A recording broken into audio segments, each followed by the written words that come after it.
City న్యూస్కు స్వాగతం. నగరంలో ఆక్రమణల తొలగింపులో భాగంగా బైపాస్ రోడ్డులోని ఆక్రమిత గృహాలను మున్సిపల్ అధికారులు తొలగించారు. నగరంలో ఆక్రమణల తొలగింపులో భాగంగా బైపాస్ రోడ్డులోని ఆక్రమిత గృహాలను మున్సిపల్ అధికారులు తొలగించారు. గత కొన్ని రోజులుగా నగరంలో మున్సిపల్ అధికారులు ఆక్రమణల తొలగింపు ప్రక్రియ కొనసాగిస్తున్నారు. ఇందులో భాగంగా నగరంలోని అనేక ప్రాంతాలలో పదుల సంఖ్యలో వెలిసిన బడ్డీ కొట్లను తొలగించారు. తాజాగా నగరంలోని బైపాస్ రోడ్డులోని ఆక్రమిత గృహాలను మున్సిపల్ అధికారులు తొలగించారు. ప్రొక్రెన్ల సహాయంతో మున్సిపల్ సిబ్బంది ఆక్రమిత గృహాలను తొలగిస్తున్నారు. ఈ ఆక్రమణల వల్ల ఆ రోడ్డులో తీవ్ర ట్రాఫిక్ సమస్య ఏర్పడుతుందని మున్సిపల్ అధికారులు వివరించారు. దివంగత కాగిత వెంకట్రావు ఆశయాలకు అనుగుణంగా నియోజకవర్గాన్ని అభివృద్ధి పరుస్తానని పెడన ఎమ్మెల్యే కాగిత కృష్ణప్రసాద్ అన్నారు.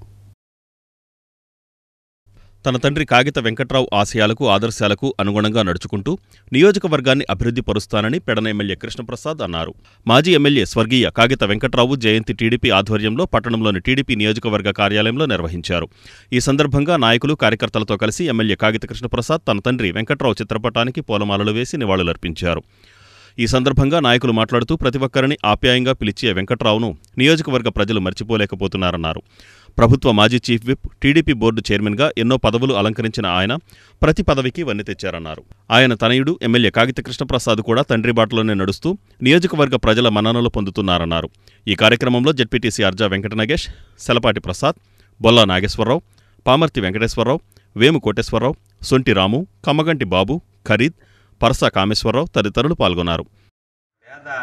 బడుగు బలహీన వర్గాల ఆశాజ్యోతి ప్రీతం నాయకులు మన X TTD chairman, X PUC chairman, మన ఎక్స్ ఎమ్మెల్యే గారైన ఎక్స్ చీఫ్ విప్ కాగిత వెంకటరావు గారు పుట్టినరోజు సందర్భంగా పెడన కాన్స్టిట్యున్సీలోని వారి తనయులు ఈరోజు ఎమ్మెల్యేగా ఉన్నారు.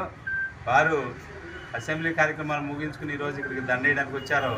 ఈ కార్యక్రమంలో పాల్గొన్న మా మండల నాయకులకి, కార్యకర్తలకి అందరికీ నమస్కారాలు, ధన్యవాదాలు తెలియజేసుకుంటూ వారు ఎక్కడున్నా వారి ఆశీస్సులు ఈ కాన్స్టిట్యున్సీ ప్రజలపైన ఉంటుందని, వారు ఎల్లవేళ్ళ ఎక్కడున్నా ఆయన సుఖంగా ఉండాలని ప్రశాంతం కోరుకుంటూ ఈ అవకాశం పెద్దలందరికీ ధన్యవాదాలు. అంతకుముందు నుంచి నేను టీడీపీలో బాగా యాక్టివ్గా ఉండేవాడిని. 85లో ఎక్సైజ్ డిపార్ట్మెంట్కి వెళ్ళిపోవటం. అయినా అన్నగారితో ఉన్న అనుబంధం ఏంటంటే ప్రతి ఒక్క సామాన్యంగా 4 సార్లు ఎమ్మెల్యే చేశారు. 4 సార్లు ఎమ్మెల్యే కూడా పాటూరు రామయ్య గారి తర్వాత అత్యంత నిజాయితీగా, నిబద్ధతగా ప్రజల్లో గుండెల్లో నిలిచిపోయిన నాయకుడు ఎవరైనా ఉన్నారంటే మనకు అది కాగిత వెంకటరావు గారు. మరి పెద్దలు చెప్పారు, మన జెడ్పీటీసీ ప్రతి ఒక్కళ్ళని వరుస పెట్టి తమ్ముడు, అన్న, బాబాయ్, చెల్లి పదవి ఉన్నా లేకపోయినా నిగర్విగా నిస్వార్థంగా ప్రజలకు సేవ చేసిన నాయకుడు మన కాగిత వెంకటరావు గారు. మరి ఆయన ఆశయ సాధనలోనే మరి చిరంజీవి కాగిత కృష్ణప్రసాద్ గారు ఈ రోజు మనకి అందరికీ కూడా ఆదర్శ నాయకుడిగా ఎదుగుతున్నారు. ఆయనకి మనం అందరం సపోర్ట్ ఇచ్చి అన్నగారి ఆశయాలు ఏదైతుందో బడుగు బలహీన వర్గాల ఆశయం దాన్ని నెరవేర్చడం కోసం నియోజకవర్గం మరి ఆయన ఎమ్మెల్యేగా నియోజకవర్గానికి, అలాగే మల్లేశ్వర నియోజకవర్గానికి అనేక సేవలు అందించి మరి అందరి మనసులోనూ చూరగొన్న వ్యక్తి. మరి ఆయన ఈరోజు లేకపోయినా సరే ఆయన స్మృతులని, ఆయన జ్ఞాపకాలని ప్రతి ఒక్క తెలుగుదేశం కార్యకర్త, అలాగే పెడన నియోజకవర్గ ఓటర్లందరూ కూడా గుర్తు చేసుకుంటూ ఉంటారు. ఎప్పుడూ కూడా ఆయన ఎవరిని కూడా దూషించడం కానీ, ఎమ్మెల్యే అనే అహంభావంతో మాట్లాడటం కానీ ఏనాడు చూడలేదు. అధికారం ఉన్నా అధికారం లేకపోయినా సరే అందరితో సోదరభావంగా అందరినీ పేరెట్టి పిలవడమే కాకుండా అందరినీ అన్నయ్య, బాబాయ్ అని, అలాగే తమ్ముడు, నాన్న అని పిలవటం ఆయన యొక్క గొప్పతనం. అలాగే కానీ అంతేగాని ఎప్పుడు కూడా ఎవరిని కూడా దుర్భాషలాడటం, నోటితో భాష అనేది అన్పార్లమెంట్ లాంగ్వేజ్ కూడా ఏనాడు ఉపయోగించుకోకుండా మరి అందరి మనసు. జెడ్పీటీసీ మైలా రత్నకుమారి ఆధ్వర్యంలో కృతివెన్ను మండల ప్రజాపరిషత్ సర్వసభ్య సమావేశాన్ని నిర్వహించారు. జెడ్పీటీసీ మైలా రత్నకుమారి ఆధ్వర్యంలో కృతివెన్ను మండల ప్రజాపరిషత్ సర్వసభ్య సమావేశం నిర్వహించారు. 16 పంచాయతీలలోని సమస్యలపై కొందరు సర్పంచులు సభలో అధికారుల దృష్టికి తీసుకురాగా సంబంధిత అధికారులు వివరిస్తూ ఆ సమస్యను త్వరలోనే పరిష్కరించనున్నట్లు తెలిపారు.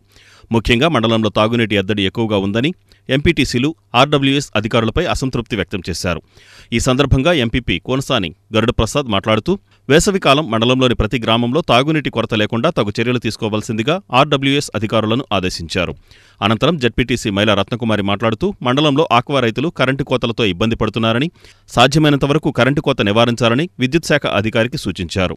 ఈ కార్యక్రమంలో వైస్ ఎంపీపీ, ఎంపీడీఓ, డిప్యూటీ తహసీల్దార్, ఎంపీటీసీలు, జెడ్పీటీసీలు, మండల అధికారులు తదితరులు పాల్గొన్నారు.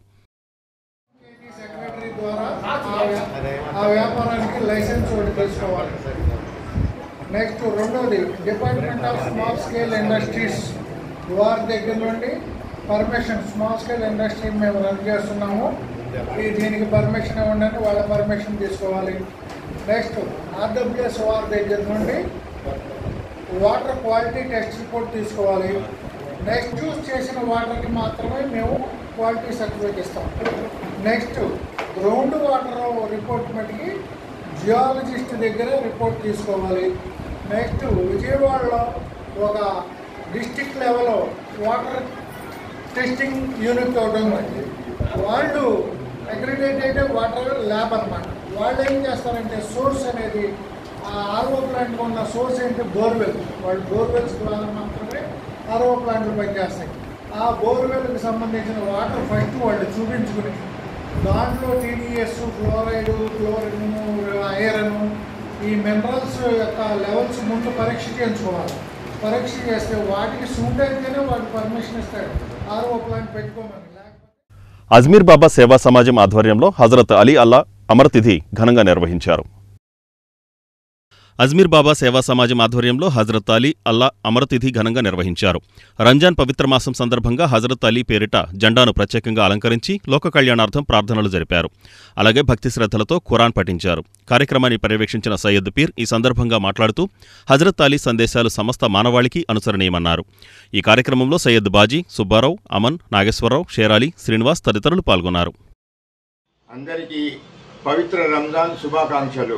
మరియు హజరత్ అలీ అమరతిథి నేడు ఆధ్యాత్మిక ఔన్నత్యానికి, వ్యక్తి వికాసానికి, అల్లా మెప్పు పొందడానికి పవిత్ర రంజాన్ నెలకు మించిన అద్భుత ఘడియలు మరొకటి లేవు. నీలాకాశంలో నెలవంక తళుక్కుమని మెరవగానే ముస్లింల మోములు మెరిసిపోతాయి. ఉపవాస దీక్షలకు సన్నద్ధమవుతారు. అన్ని రకాల చెడు గుణాలను త్యజించినప్పుడే ఉపవాస దీక్ష ఫలప్రదమవుతుందని ప్రవక్త గారు నొక్కి చెప్పారు. ధర్మ సమ్మతంగా సంపాదించిన కష్టార్జితంతో ఇఫ్తార్లోనైనా సహరీలోనైనా భుజించాలని ప్రవక్త గారు చెప్పారు. పవిత్ర ఖురాను గ్రంథం ఈ మాసంలోనే అవతరించిన ఉపవాసి మేలు కొరకు దైవదూతలు ప్రార్థిస్తారు.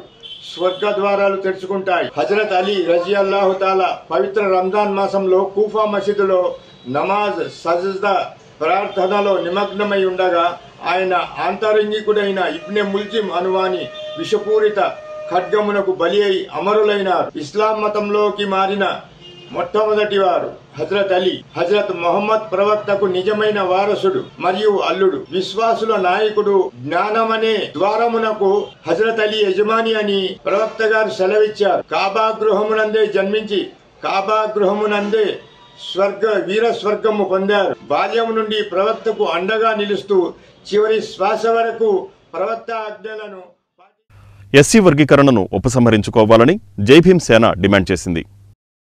ఎస్సీ వర్గీకరణ ఉపసంహరించుకోవాలని జైభీమ్ సేన డిమాండ్ చేసింది. ఎస్సీ వర్గీకరణను వ్యతిరేకిస్తూ మల్కాపట్నంలోని అంబేద్కర్ విగ్రహం వద్ద ఆందోళన నిర్వహించిన జైభీమ్ సేన నాయకులు అంబేద్కర్కు పూలమాలలు వేసి ఘన నివాళులర్పించారు. ఎస్సీ వర్గీకరణ కూటమి ప్రభుత్వం ఏకపక్షంగా తీసుకున్న నిర్ణయమని ఈ సందర్భంగా వారన్నారు. అంబేద్కర్ ఆశయాలకు మందకృష్ణ మాదిగ తూట్లు పొడుస్తున్నారని వారు ఆరోపించారు. ఏపీ, తెలంగాణలలో ప్రభుత్వాలను తానే అధికారంలోకి తెచ్చానని మందకృష్ణ మాదిగ భావిస్తున్నారన్నారు. ఎస్సీ వర్గీకరణ అమలు నిలుపుదల చేసే వరకు తమ పోరాటం ఆగదని వారు స్పష్టం చేశారు. ఈ కార్యక్రమంలో బోరగ రామారావు, బొమ్మిడి విజయ్, ఇంతేటి నాగరాజు, రొయ్య మరీదాసు తదితరులు పాల్గొన్నారు. 25 సంవత్సరాల నుంచి ఎంఆర్పిఎస్ ఉద్యోగం అనేది కొనసాగుతుంది. వర్గీకరణ అని అదేంటంటే అంబేద్కర్ ఆశయ సాధన అంటున్నారు, దళితుల ఐక్యత అంటున్నారు. ఈ రెండిట్లో ఏది నిజం కాదు. ఎందుకనంటే దళితుల ఐక్యత అంటే ఏంటి? దళితులందరూ కలిసి ఉండాలని. ఇప్పుడు ఆంధ్రప్రదేశ్లో, తెలంగాణలో కలిపి 59 కులాలు పెట్టారు. 59 కులాలు కలిసి ఉండాలి కదా దళితుల ఐక్యత అంటే. నువ్వు 59 కులాలు కలిసి ఉండనేకోకుండా, వివరణ ఇవ్వకోకుండా నువ్వు ఇవాళ వర్గీకరణకి అనుకూలంగా ఓటు వేసుకుంటూ వాళ్ళొక్కళ్ళే నీది అదేంటంటే ఆయన ప్రత్యేకంగా మందకృష్ణ మాదిగ గారు చెప్తున్నాడు, నేనే గెలిపించా తెలంగాణలో అయినా సరే ఇక్కడ ఆంధ్రప్రదేశ్లోనైనా సరే. అంటే మాలలు అసలు తెలుగుదేశంలో లేరా? ఈస్ట్ వెస్ట్లో సీట్లు రాలేదా? అంటే అన్నీ ఇక మీరే గెలిపించేసినట్ట. ఇది మొండి వైఖరి, ఒక మొండితనం. ఆయన ఏంటంటే అదేంటంటే అంబేద్కర్ గారు 4 ఏళ్ళలోనే ఉద్యమం సాధించేశాడంట. ఈయన 30 ఏళ్ళు అవుతున్నా సరే అవ్వలేదంట. అసలు 4 ఏళ్ళేంటి 30 ఏళ్ళేంటి? అసలు వండుకుంటాకి ముందు రైస్ అనేది ఉంటే నీళ్లు పోసుకున్నా తినొచ్చు. అది అంబేద్కర్ గారు సాధించిన ఆశయం. ఆ ఆశయాన్ని ఇవాళ నువ్వు ముక్కలు చేయటానికి ప్రయత్నిస్తూ మీరేదో నష్టపోయినట్టు నార్త్ ఇండియాలో మీరు. రేవతి సెంటర్లోని గంగానమ్మ ఆలయ 13వ వార్షికోత్సవాన్ని ఘనంగా నిర్వహించారు. రేవతి సెంటర్లోని గంగానమ్మ ఆలయ 13వ వార్షికోత్సవం ఘనంగా నిర్వహించారు. ఈ సందర్భంగా అమ్మవారిని ప్రత్యేకంగా అలంకరించి విశేష పూజలు జరిపారు. మహిళలు సామూహిక కుంకుమ అర్చనలు, భజనలతో ఆలయ వార్షికోత్సవ శోభ సంతరించుకుంది. హోమాదులతో పాటు ఈ సందర్భంగా నిర్వహించిన పలు ఆధ్యాత్మిక కార్యక్రమాలలో భక్తులు పెద్ద సంఖ్యలో పాల్గొన్నారు.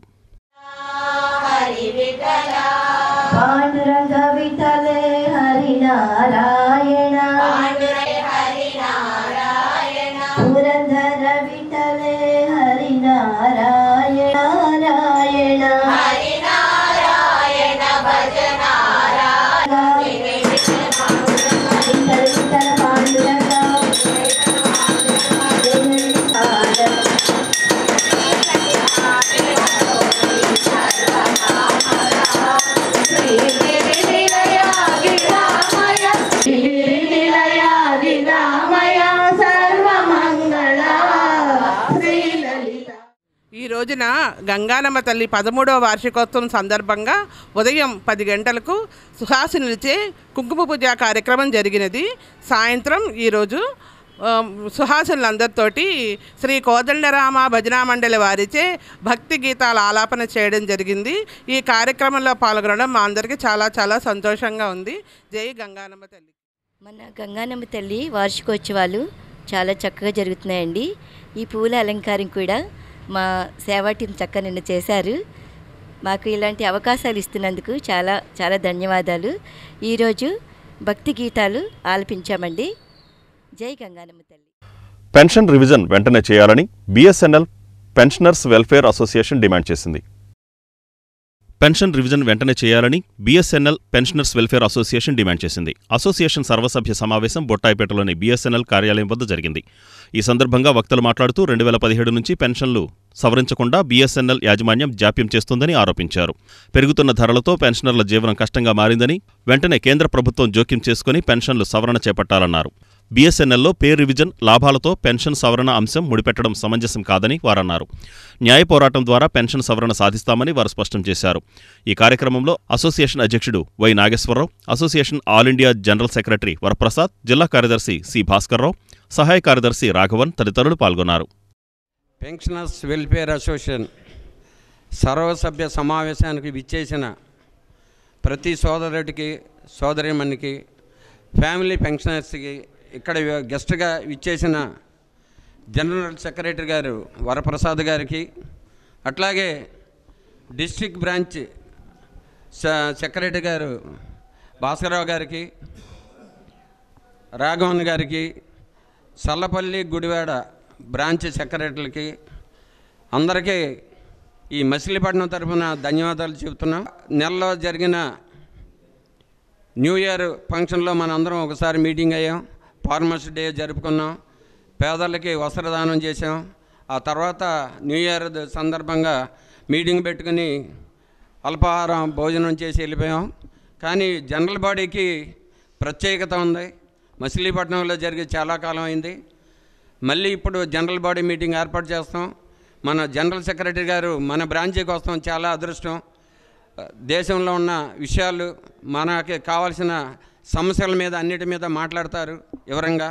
ఇక్కడ విచ్చేసిన ప్రతి ఒక్కరికి ధన్యవాదాలు చెబుతూ నిశ్శబ్దం. సెప్టెంబర్ 2009లో ఫామ్ చేసాం. 2007 నుంచి రావాల్సినటువంటి పెన్షన్ రివిజన్ ఏదైతే జరగాలో బిఎస్ఎన్ఎల్లో రిటైర్ అయిన వాళ్ళకి ఆ రివిజన్ జరగకపోవడం కారణంగా అప్పటికే ఇట్లాంటి అసోసియేషన్ ఏది లేదు పెన్షనర్స్కి సంబంధించినంత వరకు. కాబట్టి ఆ ఇష్యూని జాతీయ స్థాయిలో తీసుకెళ్ళి పరిష్కరించేదానికి ఇలాంటి అసోసియేషన్ ఏర్పాటు చేయాల్సిన అవసరం ఉంది.